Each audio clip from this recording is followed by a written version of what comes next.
Ethereum's Pectra upgrade has been live for 7 days. And what's the takeaway so far?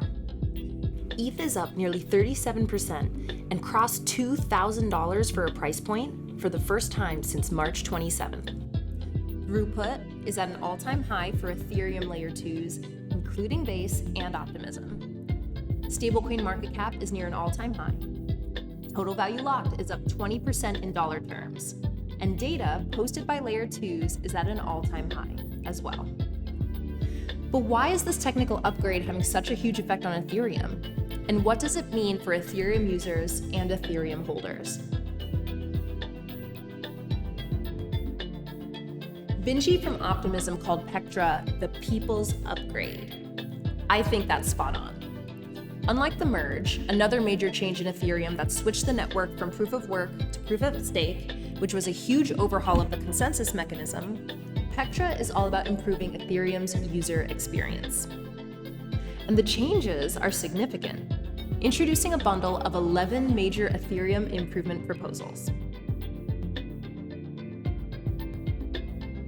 The Pectra upgrade focuses on 3 major areas, and these include account abstraction, validator user experience improvements, and Blob scaling. Let's look at what each means for you.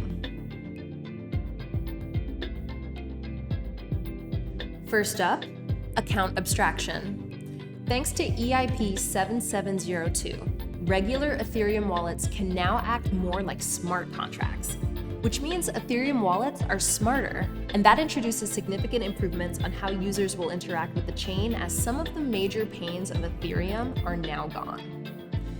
What exactly does this mean? You know those annoying pop-ups to improve and confirm transactions? That's a thing of the past, as double confirmations are gone.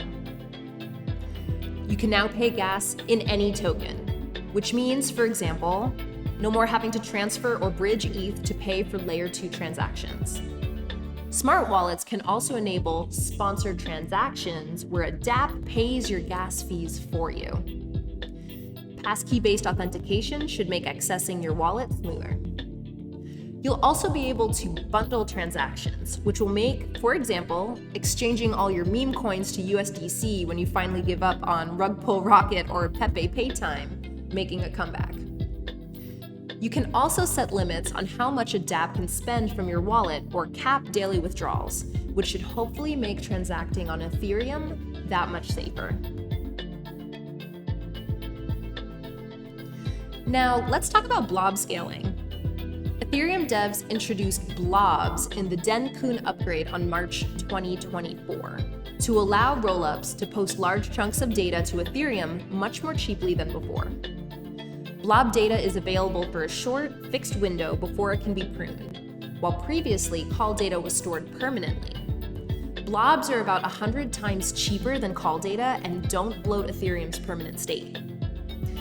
Now, the Pectra upgrade doubled Ethereum's blob throughput, reducing Layer 1 gas fees for Layer 2 rollups by up to a factor of 100. The upgrade also raised call data fees, encouraging Layer 2s to use blobs for cheaper and more scalable storage. What's the impact? Lower congestion, faster transaction speeds, and a smoother DeFi experience overall. Next, the validator experience gets a major overhaul. 3 new EIPs are making staking and managing nodes easier and more efficient. The staking cap per validator was raised from 32 to 2,048 ETH. Big stakers no longer need to run dozens of nodes, cutting down on hardware and network congestion. Validators can now use their Ethereum address for withdrawals, enabling trustless staking pools and smoother access to rewards. Deposit queue delays were slashed from 9 hours to about 13 minutes. Faster onboarding and faster access to rewards, which is great news for validators and stakers. Pectra comes at a time when the stakes could not be higher for Ethereum. The second largest cryptocurrency is at a turning point, a sort of coming of age moment. On the one hand, Bitcoin has solidified its spot as digital gold, and Ethereum has not been able to compete on that front, no matter how much ETH maxis try to make the ultrasound money meme happen. On the other hand, the network has also been under intense competition, where it used to be the undisputed king as a computing platform to build dApps. Solana has quickly risen to rival its place. As a result, ETH has underperformed against BTC, Sol, and the cryptocurrency market more broadly. And the community has not been happy, demanding changes from leadership, a clear roadmap, and fast development. Part of ETH underperformance can be attributed to its tokenomics, and we can talk about whether L2s should pay more to the L1 and Blob fee structure, but regardless of tokenomics, for ETH to win, it'll need to attract users. And this is where the Pectra changes can really make a difference. At least for now, it seems the market is liking what it's seeing. Let us know in the comments if you think this upgrade marks the start of an Ethereum rebound.